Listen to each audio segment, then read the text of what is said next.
welcome to the Legendarium Green Team. I'm Stormrunner, and with me are Kyptan, Heyo. Spook, Hello. Befuddled Panda, Hello. and Jingalls. Hola. Tonight we are talking about Ambush at Corellia by Roger MacBride Allen, the first book in the Corellian Trilogy, which is in the old Star Wars expanded universe, now branded Legends. This trilogy is after Return of the Jedi and was written in the 90s. So spoilers for the Star Wars original trilogy and the Thrawn trilogy, and that's probably about it for the whole thing. We'll do spoiler-free thoughts initially, and then go into our spoiler section. So what did everyone think of the book?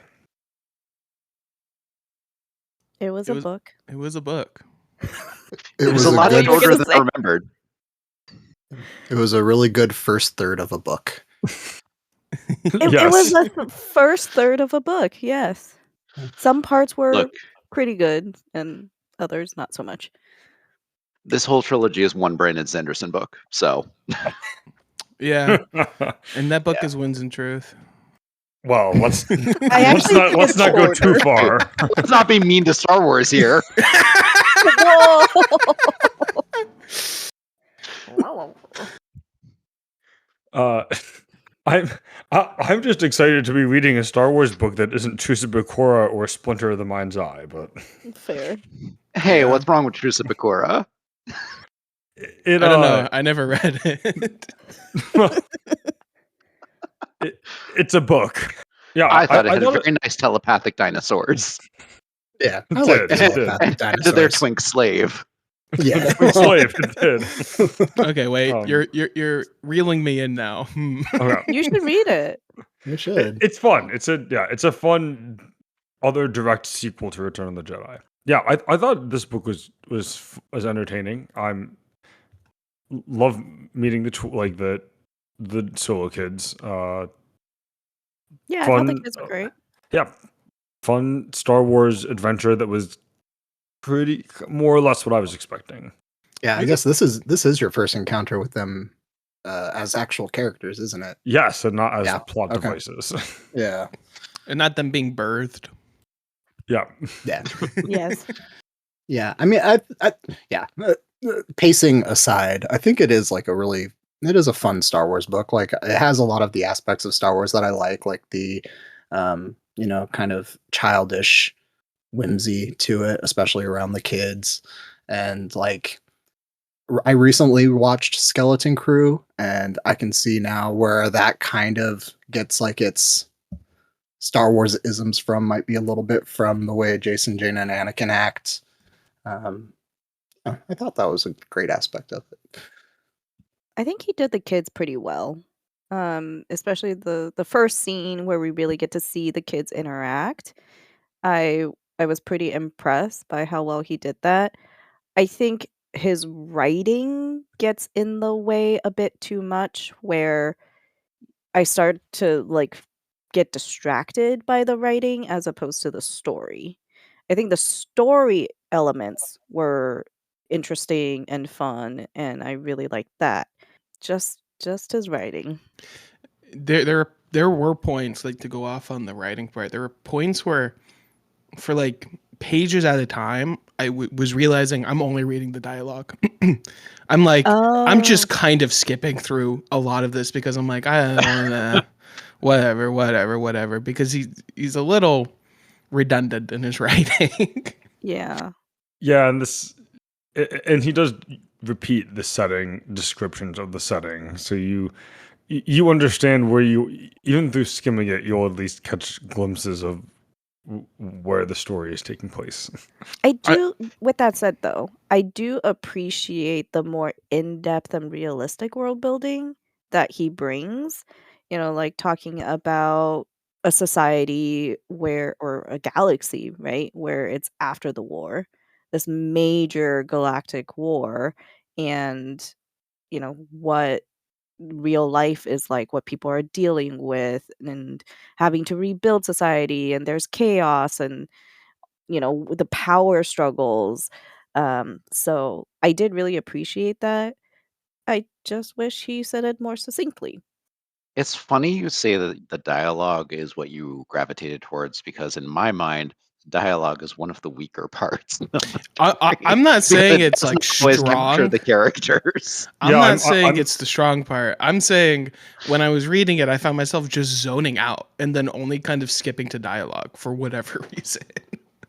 Well, because that's where the story is actually progressing. But I am with Kip, and the dialogue is not exactly the strong suit of the book. I mean, I'm I think sorry, one of there's so many technical descriptions here. Well, yeah, I have a So much question. That's why technology. Kip loves it. I have a specific scene I want to ask you about later, Kip. But I mean, I would say one of my favorite kind of scenes had zero dialogue, and it's I would like to give credit to the author on how well I think his writing is in terms of action. There's Okay. one kind of action scene that Are you talking about the happens. star scenes? No, Oh, no. I think it's definitely not the star scene. No, I've already complained about those. But I think there's one scene. I think it's actually an entire chapter where there's not like a whole lot of dialogue happening from one, and it's all from one character's point of view. That Oh, okay. I I think I really know what you're liked talking that about. chapter. I'll bring it up because it is kind of a big spoiler and kind of a big thing. But the action in that was great. yeah, Yeah. Just kind of to the defense of the author, I do feel like there is like maybe just some syntax work that needed to be edited rather than like the writing itself was really poor. Yeah. It's one of those like really basic things in a lot of like English courses where a professor or a teacher will tell you to like read your sentences out loud and see if they Yes. flow properly, and that does not happen in this book. Like there are a lot of times where you can see like two different thoughts at approaching the same sentence are kind of fused together, and it just makes like a really disjointed experience at times. But interesting. Yeah, then, actually, I'm curious, Kip, because I you don't have the. sub-vocalize when I read most of the time, so That's that doesn't true. always like bad like consonant after consonant, like things that are tongue twisters to say, I don't always get caught up by. Yeah, but there's also a beauty in that when it's like done purposefully and done well with like the alliteration and the flow and the rhythm. Like that's the kind of reader I am. But I am Yeah. curious. I'm definitely not placing this pose on any sort of pedestal. no, Yeah. I am with Jingles in that it's not bad writing. It's window pane writing, maybe a little bit weaker than that, but it's not bad. There's just no it's not- flow to it. Yeah, like everything's very kind of matter of factly stated, which I don't know for a Star Wars book. My expectations for a lot of these are this is a fun adventure that I'm reading because it's a fun, absurd, maybe absurd thing in the Star Wars universe, and whether I glean some sort of deeper something out of it, I don't really care that much. Yeah, Or I shouldn't. no. I shouldn't say I don't. I shouldn't say I don't care that much. But like, it's not like a primary reason why I'm reading this. Like, it's not Yeah, like but I think if the writing starts showing too much and it's distracting from the reading, that is a problem. yeah. I Like, would agree with that. I think the primary point for me in this book that like really depicts this is that there are times where he repeats words multiple times in like one or two And sentences. no mistake. Yeah. And exactly. And then he actually introduces a species that does purposefully repeat statements, but it doesn't work because he's already doing it in other sentences anyway. Yeah. So it does take me out a little bit. No, I was actually curious because Kip has the ebook. Like, if you search for "and no mistake," how many times does that show up? I feel like we should just go back in time and give the author a thesaurus. 3 times. Wow. It is not only 3 times. Wow. 3 times. 3 times No, probably in that one section. It cannot be only 3 times. 2 of them are in chapter 5. I do not believe that. Which means that it let's see. It's all from Kalenda's point of view. Yes, it's always from All three of Kalinda's point them. of view. So it's a character tick. No, because it's not spoken. Yeah, It's but that internal not part of- dialogue. It's internal dialogue. No, Yes. it is not internal dialogue. It's only from that one character, so I'm fine calling it internal dialogue. Okay. There are 4 instances of no mistake. Okay, yeah. you got an extra one. If you skip out the and. But there Anyway. could be no mistake, which is also a Kalenda POV. He doesn't make mistakes, guys. Look, this is her idiom. What planet is she from? Maybe this is a bit of world building. Oh God. All right. Continue. Anyone have any other non-spoiler things before we go into spoilers? I just want to know how people are enjoying all of these new characters to them. 2 of my favorite characters in this book were new. Okay. Oh wait, is it the tutor and the droid? Yeah, Yeah. they are my favorite They're great. characters in this book. They're I great. agree. I like And how do you- Kalenda. Go ahead. And how do people think they're handling the classic OG characters? I think the tutor's great. Oh, Of handling that the would They're characters. okay. I It think. felt real. Yeah, I think we'll talk about Luke and Lando later. But I like Lando. I think Lando's sections were my favorite in this book. I thought they were very fun. The B plot is fantastic. I think the B plot's the best part. it's I actually don't. entertaining. I do not love how Luke is written. Lando is the best of all of them. Luke is the worst. Agreed. I would agree with that. Yeah, I think the OG characters are mostly decent, but yeah, Luke, we'll get there. Is it because Luke's not whiny enough, or what? No, No, because he's so dumb. He does nothing this entire book.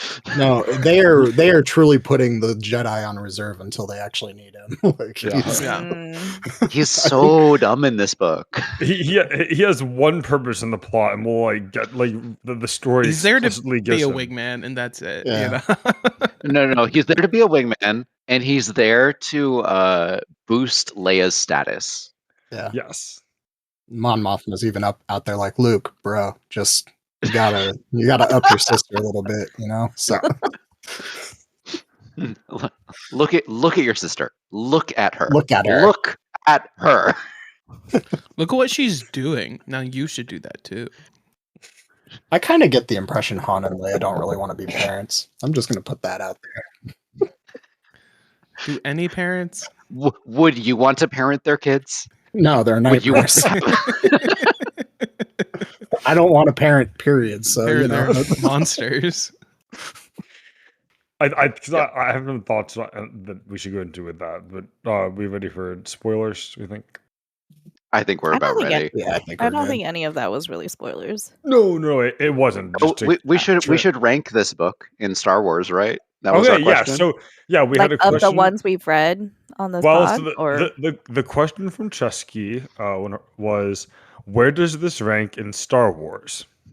So Jingles and I both had the same one-word answer, and we can. Do you want to say it? Or do you want me to say it? 3, Okay. 1, 2, 3. Mid. Mid. Mid. That was a little delayed, but we'll work that out. That's in post. Okay, and to defend this book, I will say it is the first in a trilogy, and it Yeah, very clearly obviously. feels like that. Obviously. And the first book What happens in spends a this lot of book? time setting things up, and maybe doesn't get all that far into a main conflict or character development. Yeah. But it does lay the groundwork, like every Star Wars Expanded Universe novel has to do. It has to prepare the ground for new readers, Mhm. and I think this one did that Yeah. somewhat. Agreed. You're Yeah. right. It Yeah. totally did. Well, I think back then they weren't as they weren't Discerning. as Prolific. no. They were I prolific. meant Accessible. Yeah. I The meant in internet was barely publishing. around. In publishing, they weren't as willing to publish like a 600-700 page book. 6-7. They very much were not. Oh,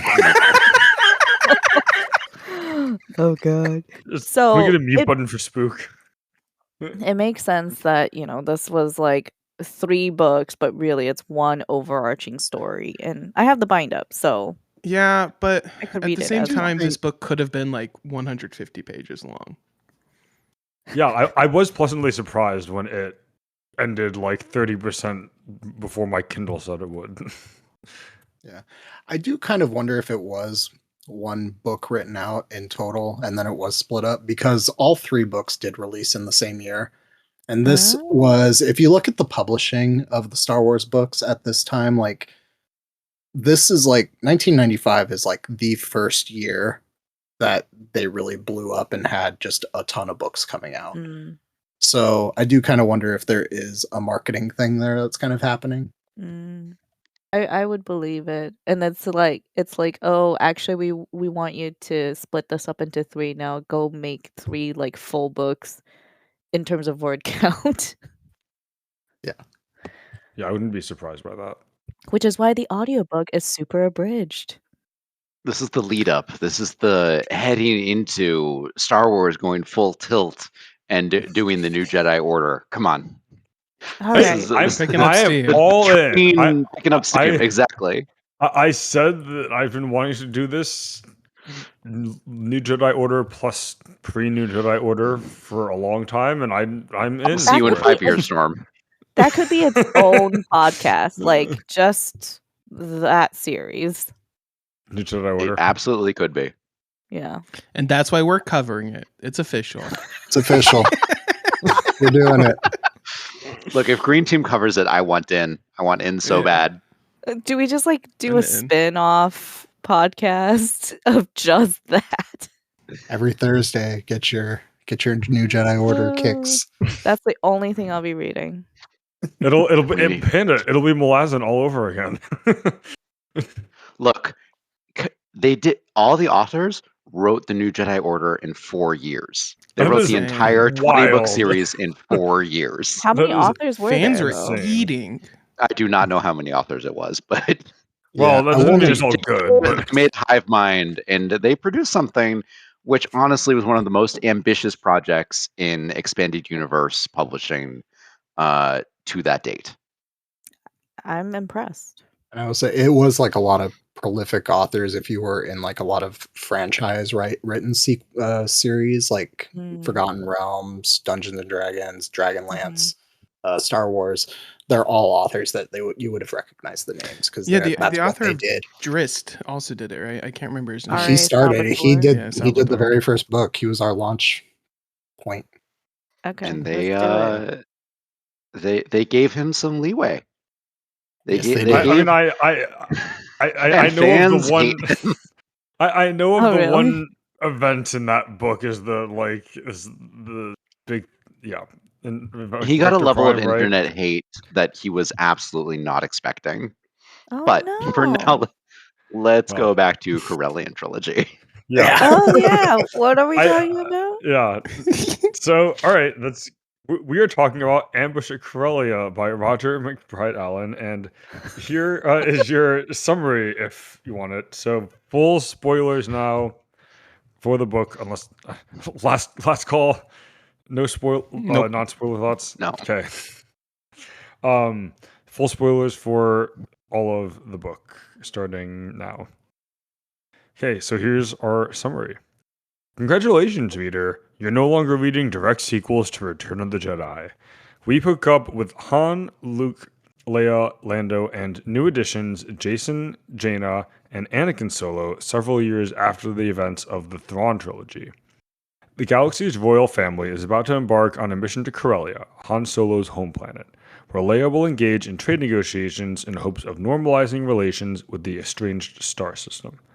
Before they leave, Han is confronted by Belindi Kolenda, a member of Republic intelligence who warns him of the precarious situation he and his family are about to find themselves in. She asks Han to further put himself and his family in danger by acting suspiciously to mask Republic intelligence's other operatives that are operating the system.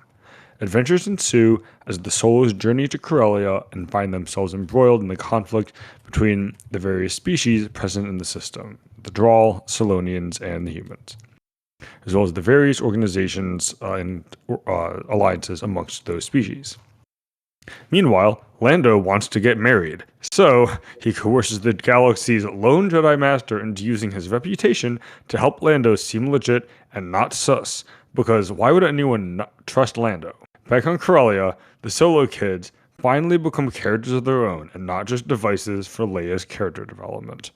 The Human League, the main racist antagonist organization in the book, makes its move at the start of the Trade Summit, attacking the palace and various parts of Corellia. The Human League's hidden leader reveals himself to be evil budget Indiana Jones, Han's poser cousin, Thraken Sal Solo. Thraken traps everyone currently in the Corellian system inside the system, declares independence from the New Republic, and orders that all non-humans be deported from Corellia. And that's the end of Act 1. I think technically the Human League is speciesist. Or yes, That's true. speciesist. Yes, good. That is a good Human race. Yeah, good distinction. Xenophobic. Yeah, Oh, that's super better. xenophobic, Yeah, though. the Okay, kids are cool. okay. Oh, Yes, go ahead, let's go to the Yeah. kids. Let's Yeah, go the to the kids. kids. Yeah, Cool. the kids are cool. Like they all kind of had their own thing. Like it's like Jason's the like animal lover / dreamer. Jaina is a tech nerd, and Anakin is a dreamer with Mass Effect engineering powers. It's all melty inside now. Really melty now. Thanks, Anakin. Good. Yeah. What a delight. But no, And no, Anakin is go ahead. the golden child who never gets in trouble with the parents. Well, he's Oh, the yeah. baby, of course. Yeah. No, they're Yep. fun. It's, I enjoyed reading. Uniquely gifted. Uniquely gifted. And has a special relationship with Chewbacca fixing the Falcon. Yeah. Because you know what? Language never really mattered with Chewbacca as long as you know how to fix the Falcon. Oh, here's a quote about Anakin. Anakin marched to the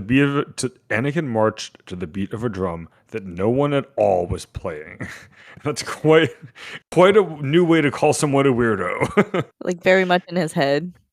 I guess that's. Or, I was curious. Was this Anakin written before the thought of Anakin from the prequel? What do you mean? Well, because a lot of this Anakin's kind of Quirks. quirks are similar to Anakin Skywalker, with like his proclivity to mechanics and working on droids. Well, I mean, this Anakin was written with the knowledge that Darth Vader was named Anakin. Sure, but the But child Anakin. With the Yeah. idea that at some point Darth Vader was an innocent child. But not necessarily like a tech wizard or anything. I kind of think that part Yeah. might not have really existed yet. Gotcha. Maybe So, I that wouldn't- was Necessarily call Anakin a tech wizard. I would just call him a force wizard. yeah. With tech. With a tech bent. His skill He's tree learning. on his Look, the RPG force skill helps with tree. everything, yeah. okay? I did like the not distinction, but just kind of how Jason and Jaina are like, the parents can't know what Anakin can do, otherwise he won't be able to do it anymore, because they're going to tell him, you don't, like, this isn't real. And like how being able to use the Force is almost like your imagination at the same time. I love that. I I that thought it was so great. much. I thought that was Yeah. so much fun. Yeah, that was really good. I do think to your Don't point, put that like, boy in a box. yeah. I think maybe the prequel movie Anakin, child Anakin, was like paying homage to this one, especially if they knew they weren't going to actually adapt faithfully to Luke and Leia's. I mean, Han and Leia's. Hey, this is a Already splinter of the said mindset that. anymore. Yeah. Yeah, Anyway. maybe going off the point about Spook's question about Anakin. Do we know how much leeway Roger MacBride Allen had to write the kids? Like, so does anyone know if A ton. I mean, he couldn't Okay. kill them, but he had a ton of leeway. Okay, so like there wasn't like a plan, quote unquote, yet for them, and he kind of was able to invent a lot of this. He was able to do a bunch. I think that their generic proclivities were kind of set, like Jason with living creatures, Jaina with tech, but Anakin especially was just supposed to be Wonder Kid. Okay, Interesting. so that helps. Does that kind of cheapen it a little bit, where maybe he would be like the thing to get them out of a situation? And Like the Deus Ex Machina. You mean could he Yeah. become like a Deus Ex Machina? That's every Force Master. Okay. Yeah, I think that is kind of a Sanderson's law. I forget which one it is. Thing of the ability for characters to solve problems with magic or how satisfying that is proportionate to how well we understand it. If the magic is the thing specifically that solves the problem. Yeah. Yeah. But overall, I just really liked how realistic the children felt for their age. And it was I mean, I wouldn't say that Anakin solves any problems in this book. not in this one, but like we got 2 more, and the climax We is do have 2 more. whatever it is. And we got. I'm trying to. What, do you think Anakin will be central to the climax of the 3rd book? Maybe. I don't know.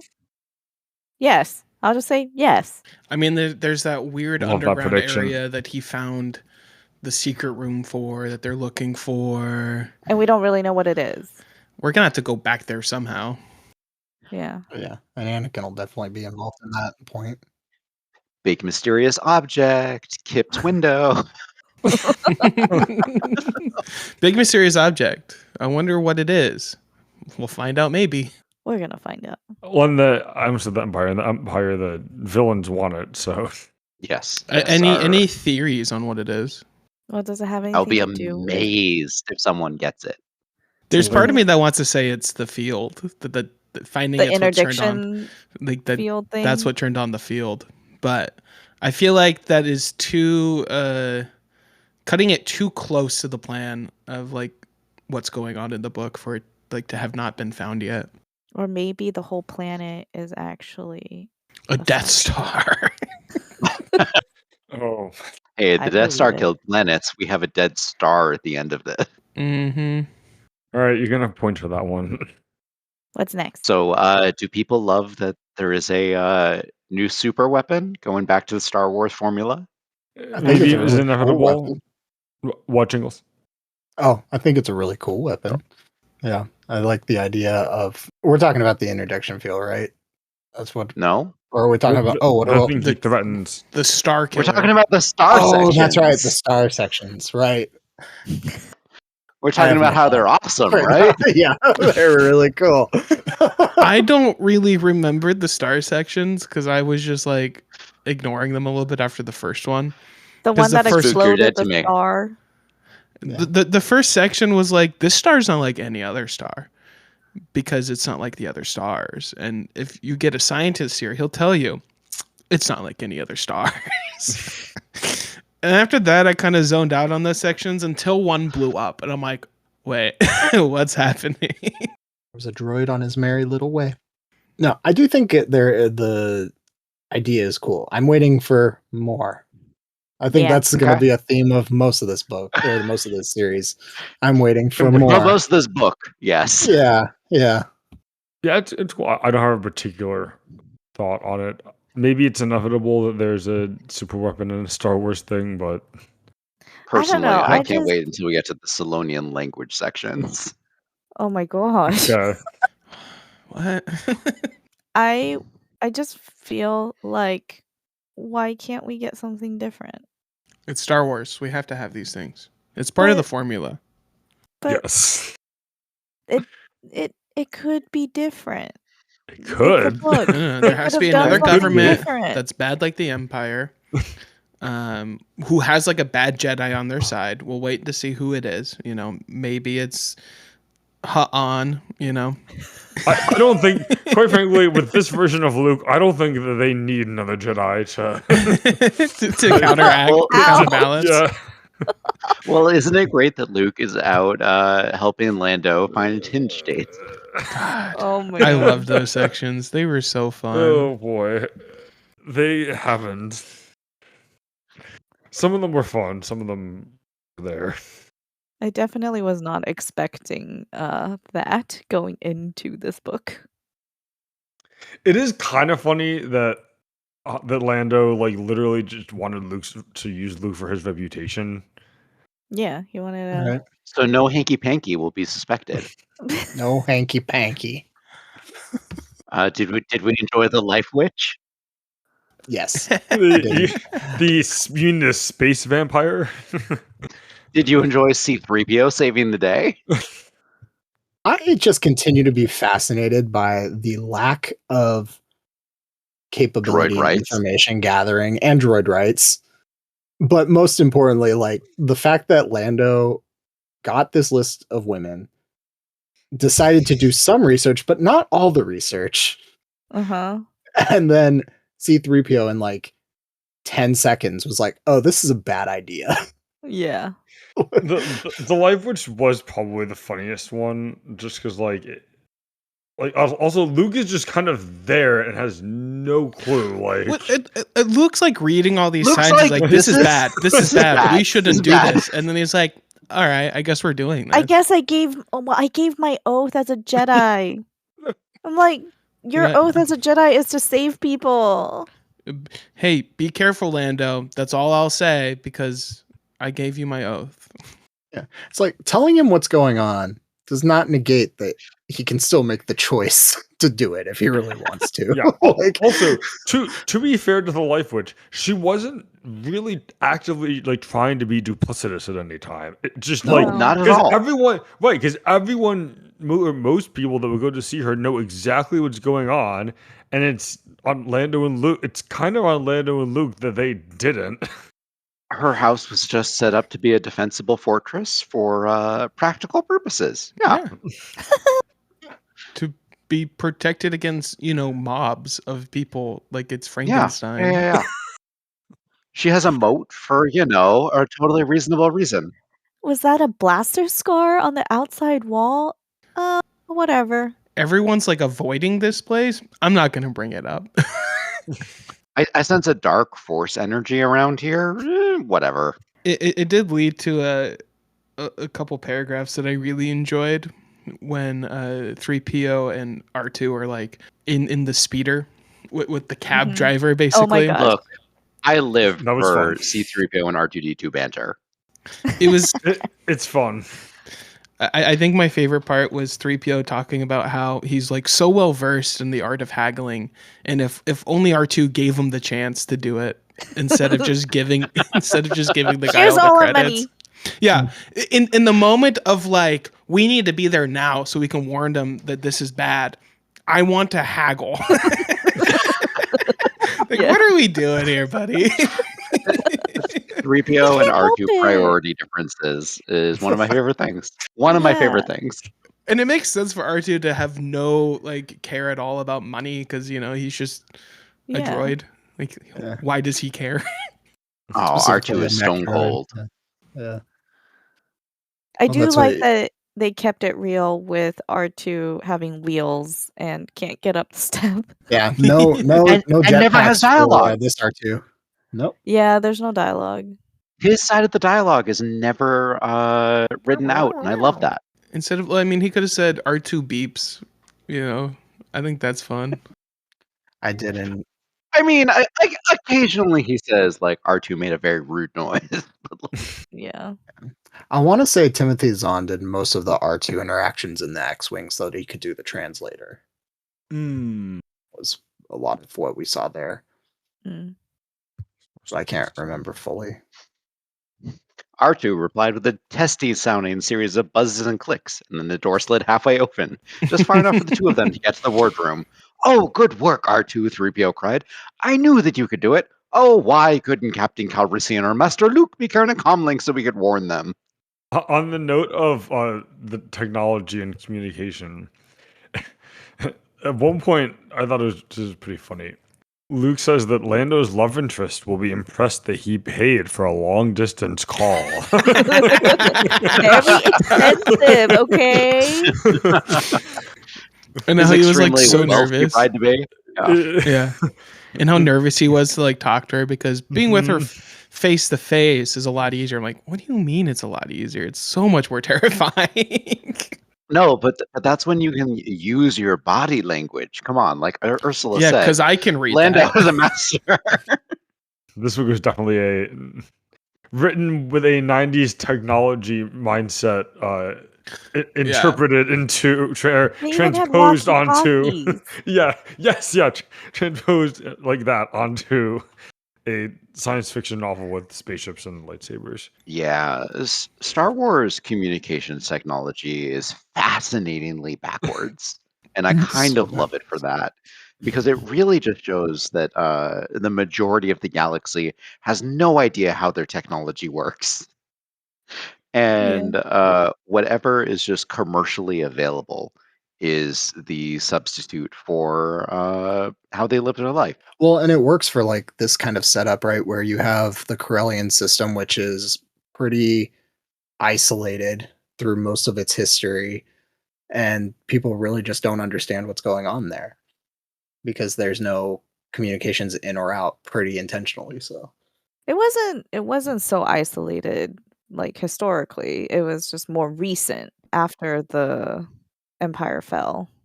It was always kind of like a super weird system because there's so many habitable planets inside of it. Right. The Five Brothers. Mhm. Yeah. Mhm. How did people like the incredibly expositional description of the Corellian system? Explain to children, so it made sense. I thought it was charming. I thought it was like we're seeing Han be a dad, and I thought it was very cute. I liked it.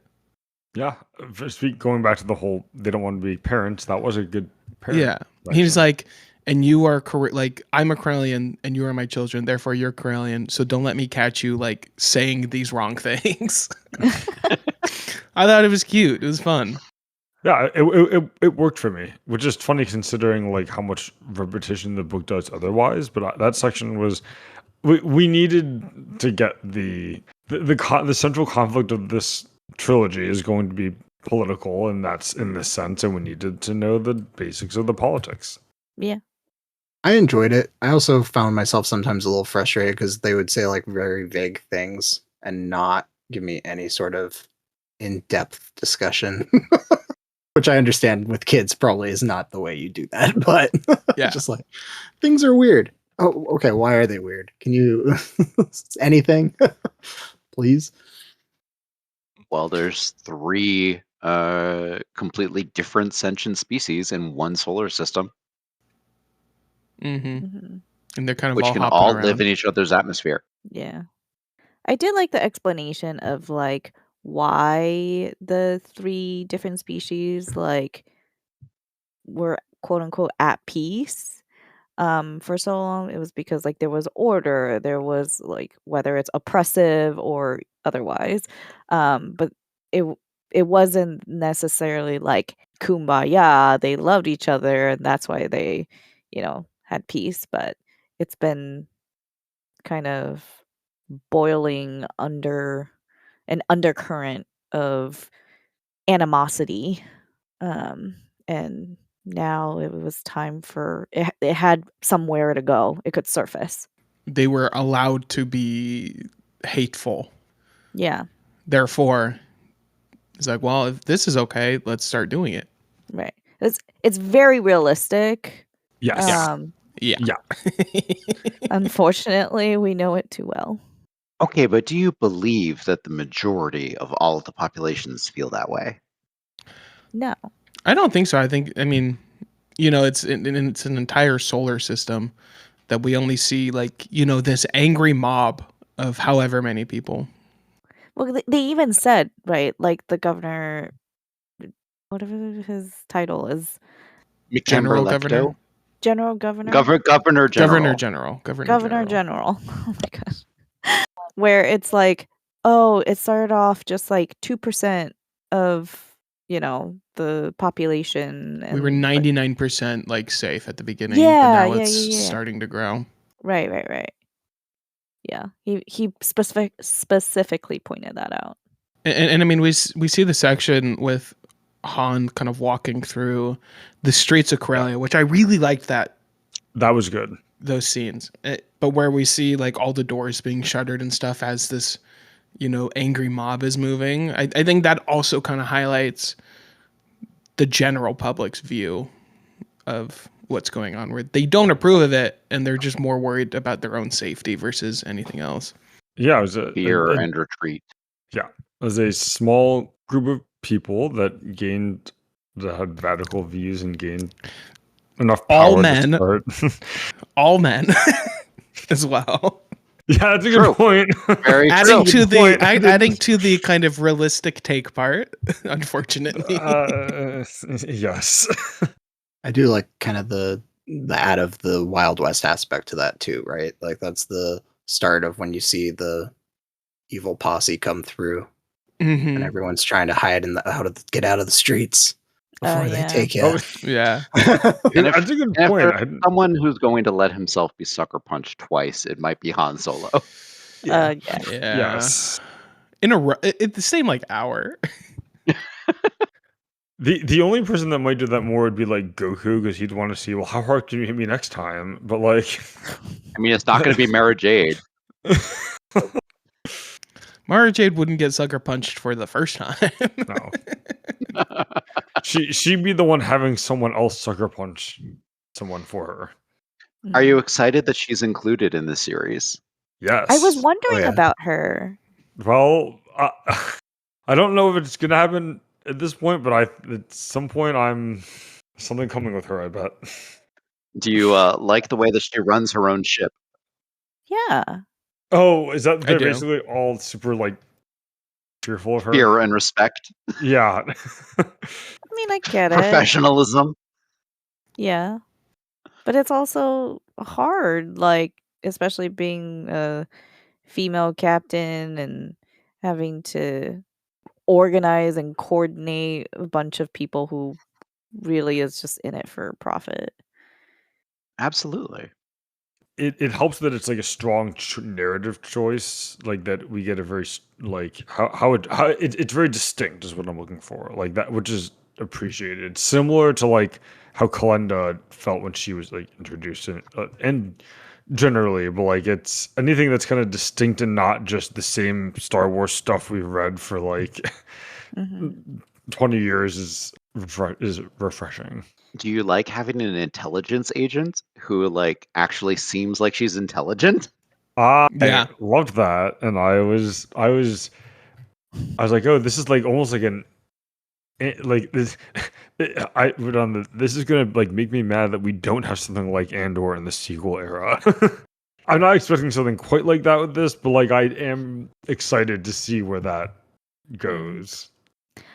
I guess I was a little disappointed in her because I didn't really understand what value she was like gonna bring, and like what she was trying to accomplish. Like, what was her like mission, her internal mission? Because she's not really like working on an official mission, but yes, she is kind of. Yes.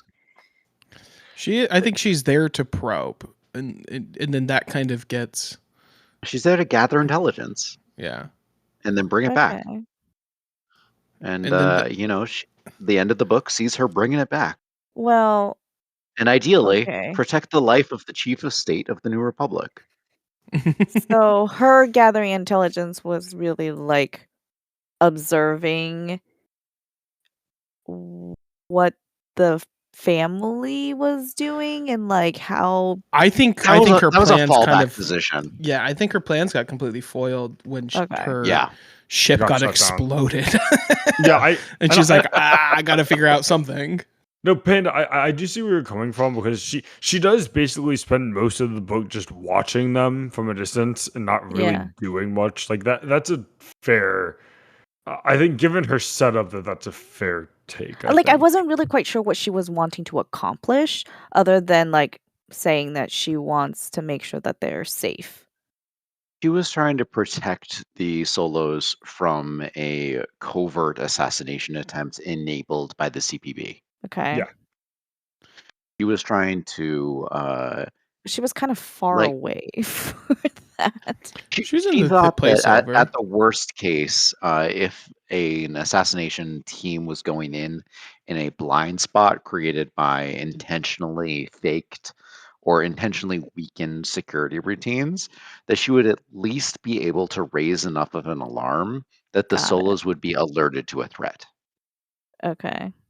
And I think it's, I mean, when Han kind of travels back to the villa to talk to her again, her duties doesn't really change. She's kind of there to be a surprise, someone that people don't know about. And to that point, we now know that Leia, at least Leia is a very competent combatant with a lightsaber. So like if she had warning, like, and knew that she had to fight. Which I love this book for.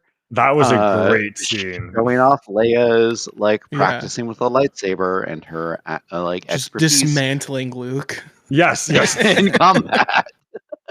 Which is red. Like her Yeah. lightsaber is red. That's a Ruby interesting red. Ruby choice. red lightsaber. Like her father.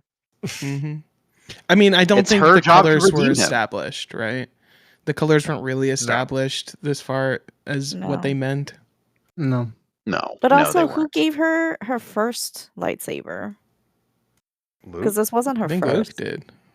Luke No, did. she tried. Yeah. I thought she said she tried making her first one and it didn't work. No. No, she never felt ready for it. Yeah. Okay. Yeah, she never felt ready to make one of her own, but I- So Luke she gave got her her first both? lightsaber from Luke.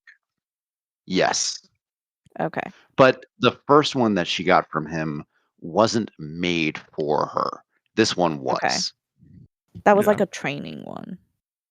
And it was a legacy. It was a familial Oh. gift passed down through generations. Okay. Was it Oh, Anakin's cool. lightsaber or was it Luke's old one? I think it was either Obi-Wan's or Luke's. Gotcha. Hmm. I do hope at some point we get the scene of Leia making her lightsaber in whatever, like, New Republic book 40 it is. I just want her to have an awesome battle. Yep, I would Mhm. love to see that. I don't think that Leia necessarily needs to make her own lightsaber. I think that she is fine serving through the Force in other ways, showing her capacity in other ways. Not every Jedi needs to have this technological connection to their own lightsaber. That's a piece of the past that Luke is fine leaving in the past. It's Yeah, a he relic of the explicitly Jedi said. Order that no longer serves the purpose of what the Jedis were created to do. Yeah. Although a cool Jedi warrior needs to fight. Yeah, I just want her to have her like battle moment. It doesn't need to be long. I mean, I think we got it. No, come on. Yeah. I think that's a setup. No, Do you think Leia's not going to be threatened in the remaining 2 books? I think As that she's was locked foreshadowing. down into a Yeah, tower that she's trying to actively escape. I think Mhm. I think she'll get something. But who? Who is she going to fight? But there's no like. Mara Jade. No. For Luke's hand. Like literal hand. Not like that. Yeah, no, they found the hand that was chopped off in Bespin, and Yeah. both of them wanted a severed memory. I mean, no, that's how Luke was made, right? It was with his hand. If I recall that, like, they already found the hand. You got the hand. It's out there. Oh, Yeah, but man. who has it now? Whoever the plot needs to have it. Yeah, I am curious. A slight change from Leia to Luke. What you guys think about Luke's duties as like the Jedi Master, where he's just like, the students got it from here. Like, they're fine. They don't need me. I think Yeah, that was a choice that the author made so that he could not deal with the Jedi for this The trilogy. Jedi I Order. agree. Yeah, the Jedi Yeah. Order. It's like I think that lampshade. I think there's a very heavy lampshade being placed on the idea of Luke as the Jedi Master. Yeah. Yeah. Yes. I think that Leia being a Jedi Master is an equally viable path being propositioned throughout this book. Yeah. Yes. I think that there being no single method to Jedi mastery is part of progressive. this idea. For the 90s too. Yeah. Well, it's funny because in the Republic it would have been the old ways, but everything that's old is new again. So yes. Well, Which But is like- why I loved Mon Mothma even before Andor. I can see that. Yeah. Yeah. That was pretty cool. Along the kind of Luke Leia note, it is interesting that they're kind of given. I mean, well, Leia's doing political stuff, but like Luke at least is like Mon Mothma's ask of Luke is hey, I want you to do the political, like we were saying about Leia, do the political thing. Like I know you can fight and be a Jedi Master, but like you can, like you also You have are a a duty. leader of the New Republic. Yes. Act like it. Get Be it with the together, people. figure it out. Yeah. Yeah. You are a political figure. You have power. If Yeah. you don't use it, you are neglecting it. Or people will use it through you. Yep. Yeah. Like Lando. You become a puppet. Yeah. And she's like, Lando's fine. Lando is harmless. Lando is a fine person underneath all the bluster. I know Learn what from Lando's. this. It is very funny that Mon Mothma is like, I know what Lando's going to be doing, and just go along with it. And I'm like, you can't tell him what he's doing. Come on, what's going on here? How does she know? She knows everything. There was Yeah, There's she knows definitely- everything. That's her there was job. definitely a proposition there, you know. Oh, There had to be. Oh. Interesting. Look, Mon Mothma comes from a very wealthy family, okay? She does. Yeah. And she has the political power. I didn't even think of that. no, I didn't think of that. That's funny. She was on Yeah. that list for sure. She knows better than to let herself be on that list is what Mon Mothma knows. I should probably shut that down real quick. She is the most eligible lady in Coruscant. And if anyone tells you otherwise, she got to them first. I did like the third lady that Lando's talking to. She's like, well, I've been trying to find a husband off planet, so I've been sending out my profile, Yeah. across the galaxy, and I'm like, I really like the 90s dating profile technology. It's, Yeah, I mean, back in that day, you had to make a VHS and send it to a company, right? Oh my Yeah. god, I forgot about that. I love those videos because I think they're all like available online too. My Spanish class made us watch a movie about about a VHS dating service. Hell Wait, yeah. what? It was all in Spanish. It was Wow. called what was it called? It was We know it was like 40 years ago, so it's okay if you don't remember. it was like cilantro and parsley, but in Spanish. It was something y perejil. And it was all about finding a man who could tell you the difference, or a woman, one of the two, I forget, who could tell the difference between cilantro and parsley. Oh wow. When you Probably sent the them out to woman. the grocery store, they'd come back with the right one. Oh I no, think it was then the about man. the men. And then Yeah. about the Yeah, it's man. not the man. One smells like really yummy, the other smells like nothing. For some, tastes like soap. yeah, I don't got Hey, that. you know what? That's I do. I'm so Sucks to be sorry. you. It's Yeah. so tasty. I wouldn't call cilantro tasty, but Look, yeah. I got so all the good. bad taste genes, okay? I got all of them. So Lando uses 90s to 90s Star Wars hinge to Yeah. start solicit, not solicit. Christian mingle. Plenty of fish. There Don't are you keep plenty of fish in the galaxy, except some of them don't know they're on this app. Or didn't bother to Like, yeah. update their profile once they were married. Yeah. that one was Look, that funny. marriage happened suddenly, okay? Uh-huh. But it's okay. She has a whiny voice. Lando's like, oh thank God. That was He's not like such a, Kopek or anything, you know. that was such a like 90s sitcom moment where like the Yeah. joke is that her voice is squeaky. Like Mm. Well, and then he tells like Luke, he's like, don't tell anyone about what's happening right now. I'm very embarrassed. Except he's gonna tell people about the Life Witch. I mean, Yeah, sorry, it's Life cool. Bearer. It's cool. Look, that will be a great story to tell Jason and Jaina when they're finally reunited again. Oh my gosh. you'll give them ideas probably. I do generally kind of as a larger point like they were actually getting a plot about the political implications of the Empire's collapse. Or at least the something caused or impacted by that, the whole general situation in the Corellia system. Mm-hmm. Yeah, how it do you guys think that was inspired by Nazi Germany where they like all the Nazis left to Argentina? And how Oh boy, do I think this series was inspired by Nazi Germany? Yeah. Genuine question. A bit of a throw in the wrong direction, but I'll entertain your idea. What are we going about? Well, how all of like the Corellian like former imperial leaders all disappeared off into other, planets where they wouldn't be seen anymore.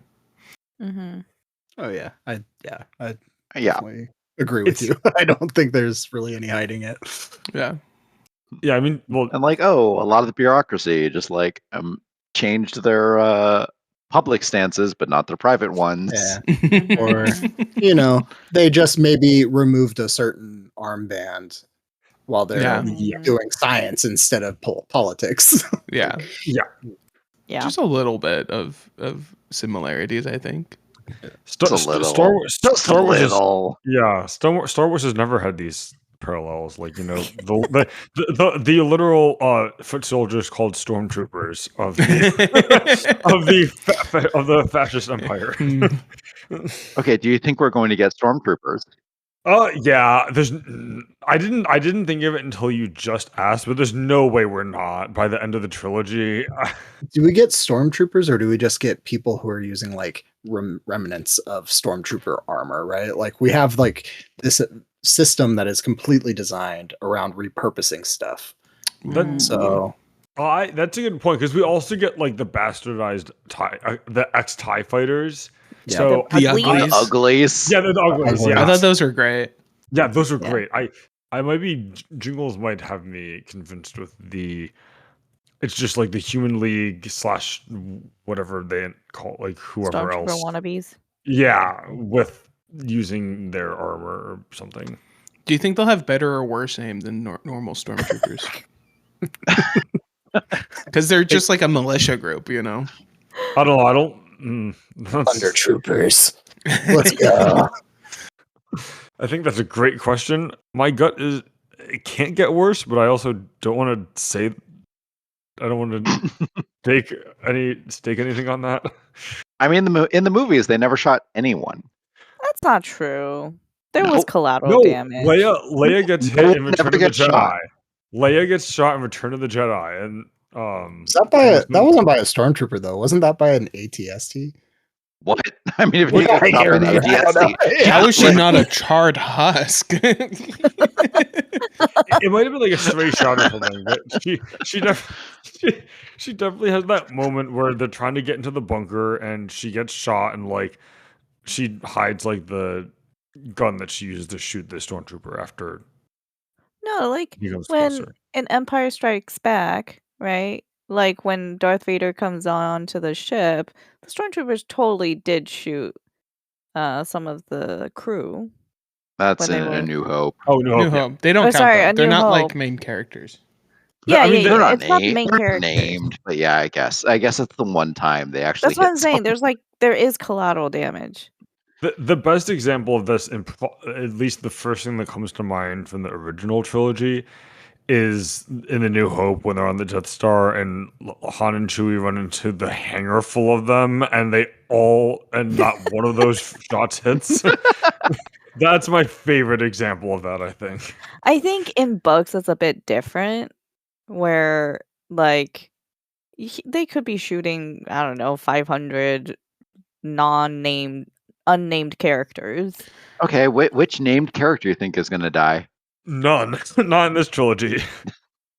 I think maybe the tutor. I think the Governor General. Oh.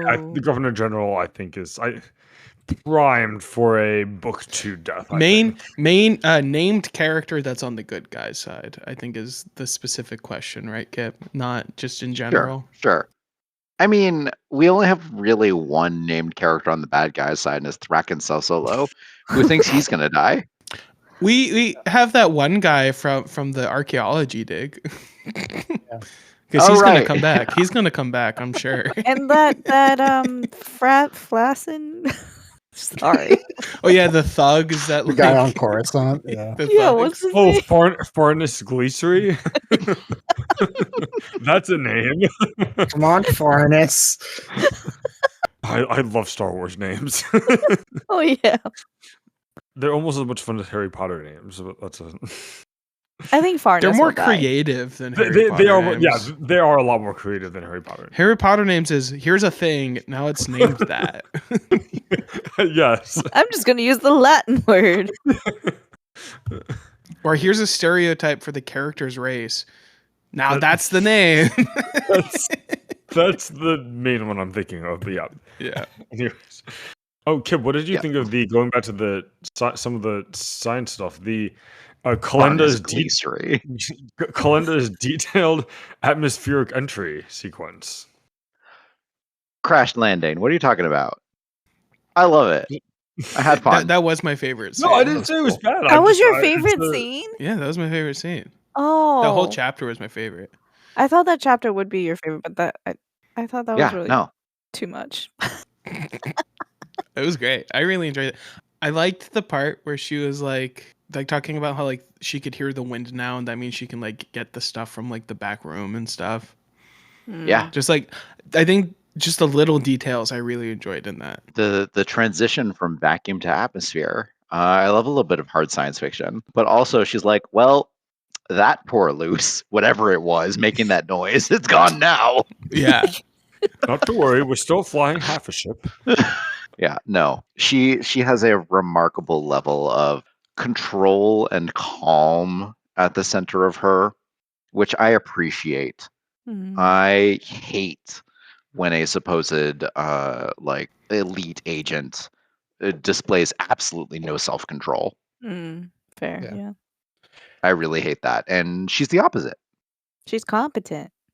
Yeah, she's competent. She gets scared, but she manages it, and she completes her duty. She brings back the information from the Corellian system back to New Republic Command, or at least she's on her way to do so. Yeah, barely escaping the interdiction field, theoretically. We actually don't see her leave, right? We just see her on her way. We see her jump into hyperspace. Oh, okay. We do see that part. Okay. Yeah. She makes the transition, and she's like, well, if I was a little bit later, I don't think that would have been possible. I just thought it was going on for a little too long. I was ready and now for the crash scene. Yeah. You know, I actually found that scene like a really nice reprieve. We get to play in a solar system which has no faster than light travel. Yeah, that's true. Yeah. Where Luke and Lando awesome? are like 2 months out. They're normal sublight. Their normal speed. Yeah. What were you saying, Jingle? Jingle, yeah. You said it was a nice reprieve. I thought it was a nice little break from like what was really a slow book up until that point. Like it was 100 pages of not too much happening, and then we finally got a little bit of action. Gotcha. I probably could have done with a little bit less, but it worked. It was interesting, and to the other folks pointed out, it's a show of Kalenda's competence. I think she's gonna die. I don't know. Interesting. I'm not. She's gonna sacrifice herself. You think it's like a Jurassic Park where I have to go back, and then she's the one that dies because she has to go back to the island? She talks a lot about maybe her being like a smidge force sensitive. Do people think that she is? I'm gonna miss that. I don't know. I recall the line. I don't know. This is actually an interesting question. I don't want to associate her talent with the Force necessarily. I would like her agree. to just be a talented person that doesn't have this like out that. I think because I think there's a lot in this book that or several sections in this book for like I think Luke kind of noticing the talent of non-Force people and is like, look at what they're able to accomplish with not having the power that I have. Yeah. I think there's kind of a theme going on, so maybe it would cheapen it. I like that perspective. Yeah. It's nice to have non-superpowered people amongst large casts of superpowered people. And I mean, for as much as has happened in this book, the Force hasn't really helped them do anything yet. So I mean, it helped Leia locate Kalenda on the landing pad. yeah, but she didn't tell Han that she was there. It was just She did. oh, She someone's there. Did she? She said, thought like it was the someone droid was that watching us knew. on the landing pad. No. Okay. The droid found out that they were watching the apartment. Leia immediately knew that she was being watched on the landing pad. Yeah, and knew it wasn't like a threat. And Yep. the kids, they Kids.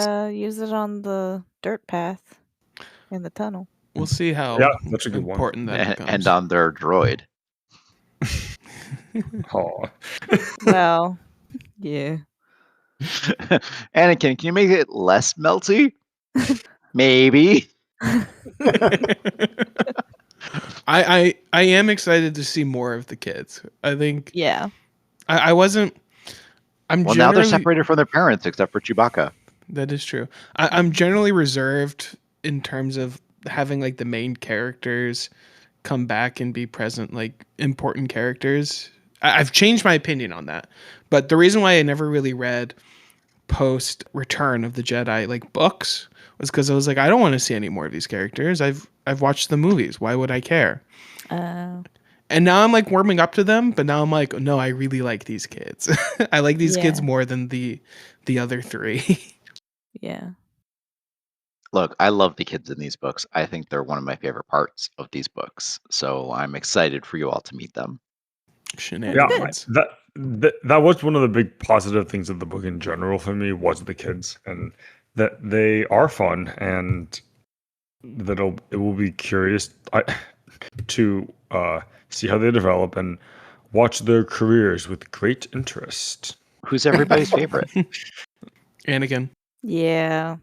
He has the most like charm right now. I don't know, but like He has a lot of charm. He's a baby. like He's the baby. Yeah, like right, like Yeah. it's like that's a very like easy answer. I'm I'm trying going to. to refrain from answering right now. That's fair. I mean, It's not Jaina.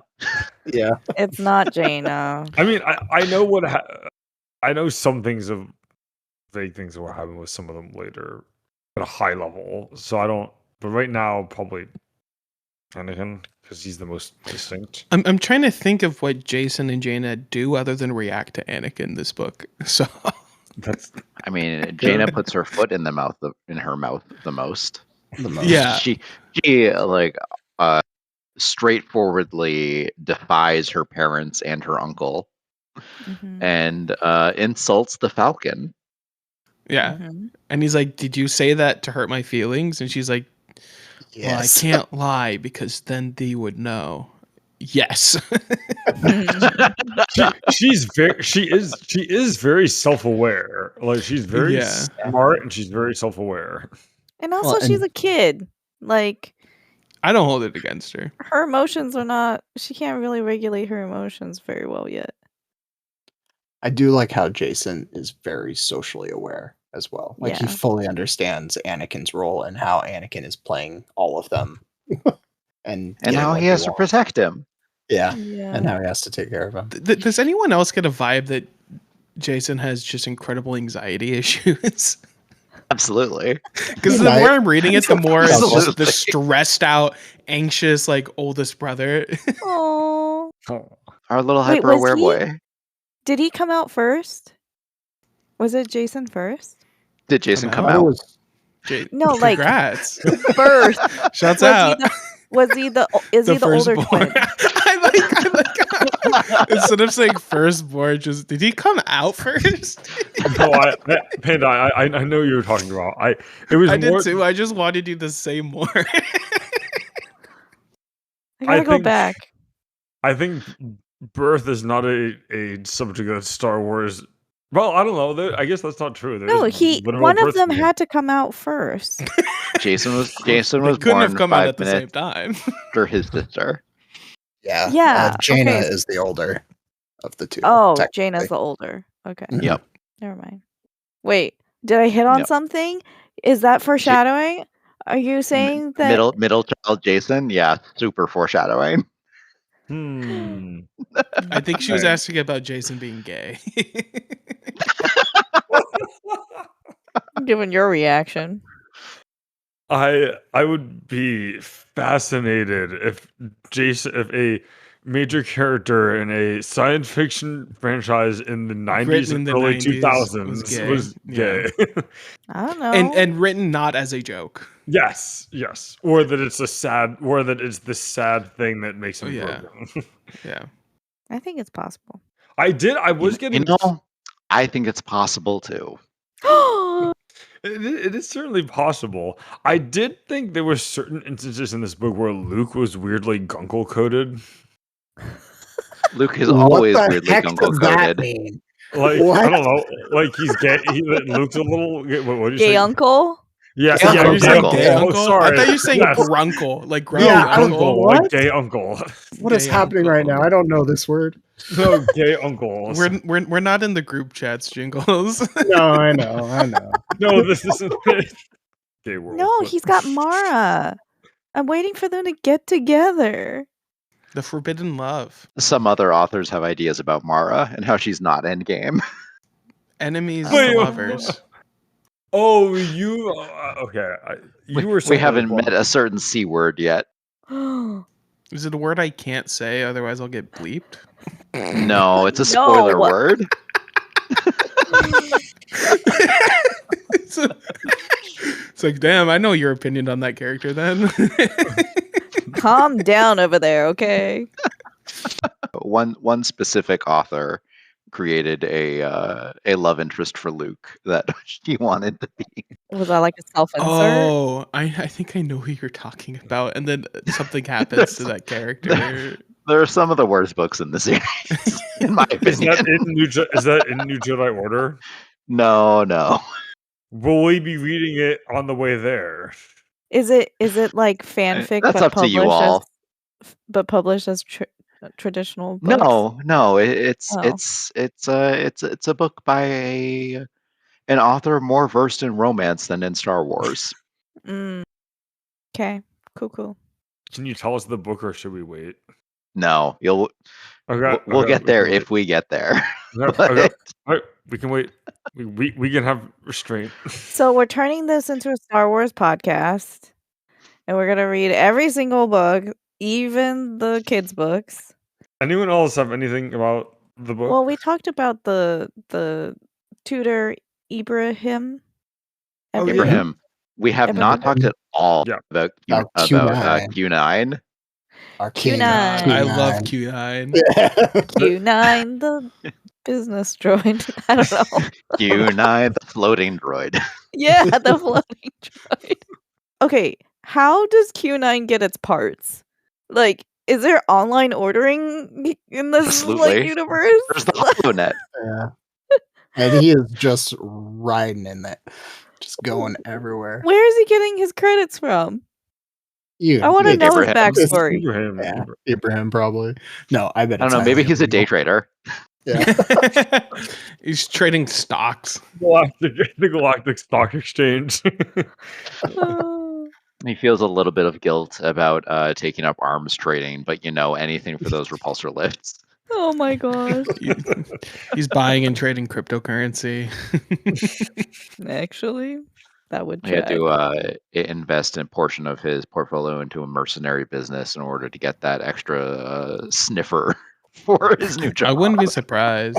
It'd be kind of like a funny like offshoot like short kind of short Yeah. story.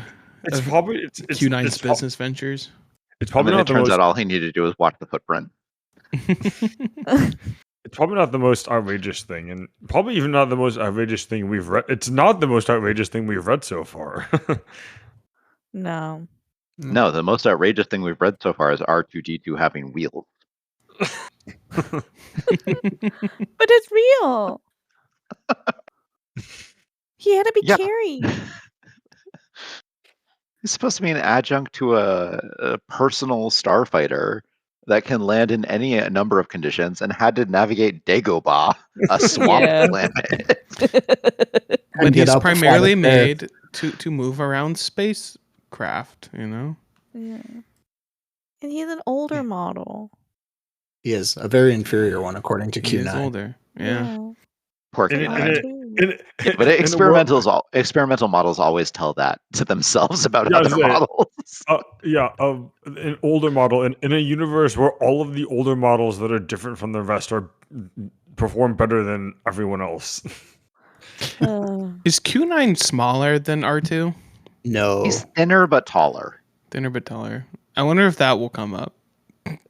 If they ever meet, when they meet.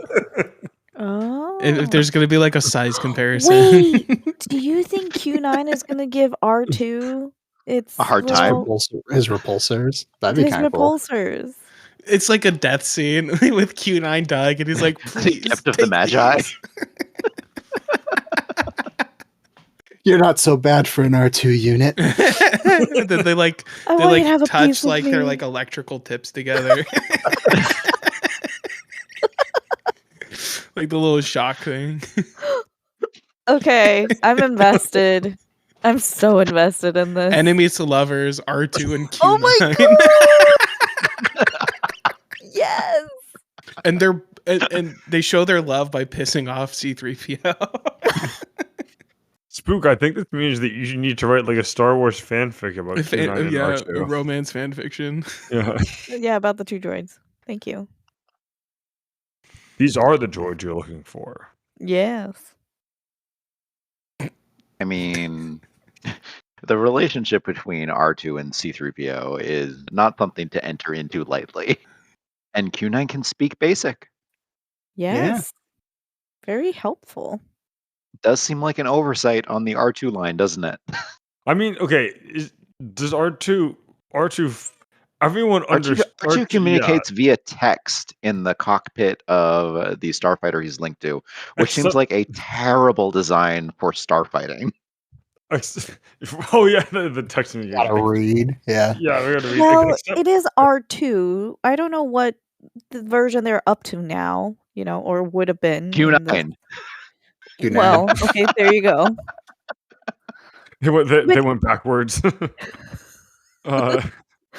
Maybe that's actually intentional. Okay. I mean, R2 must communicate through the Force because everyone understands whatever he says. It's Chewbacca speak, like where. Look, R2 is expressive. I'll say that. Yeah.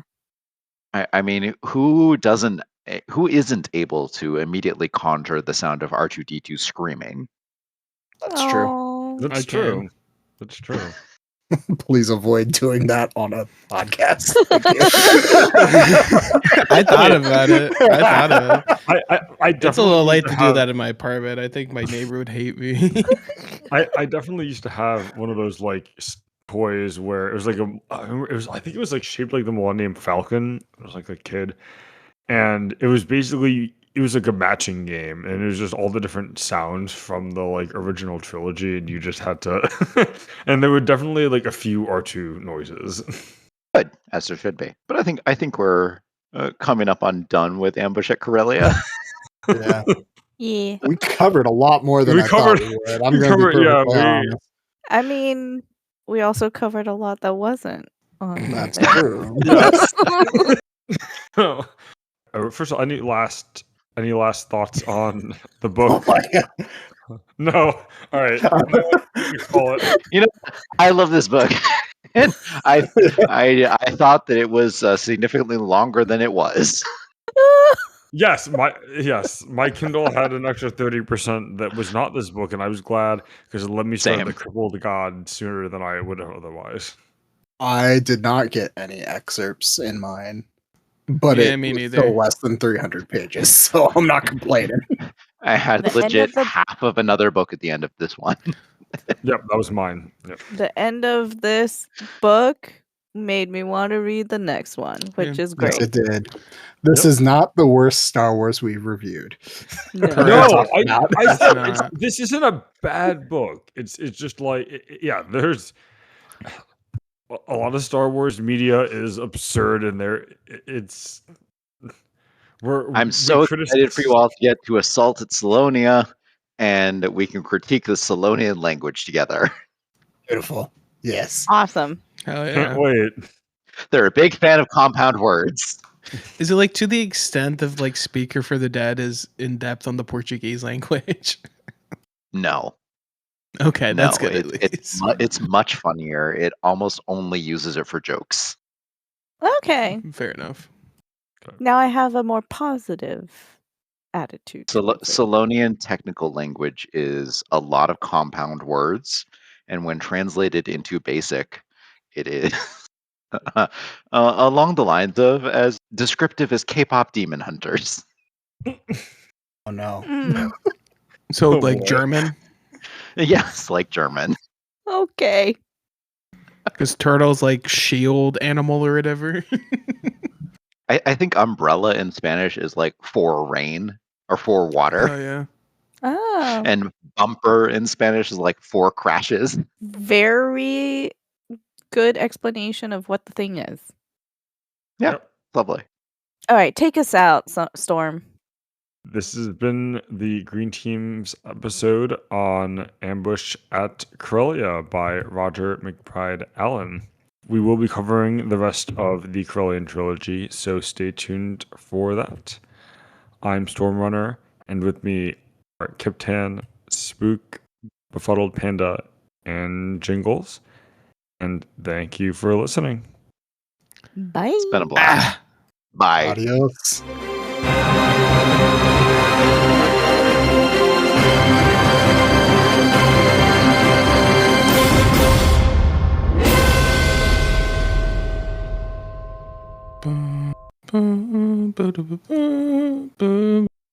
Ba-da-da-da.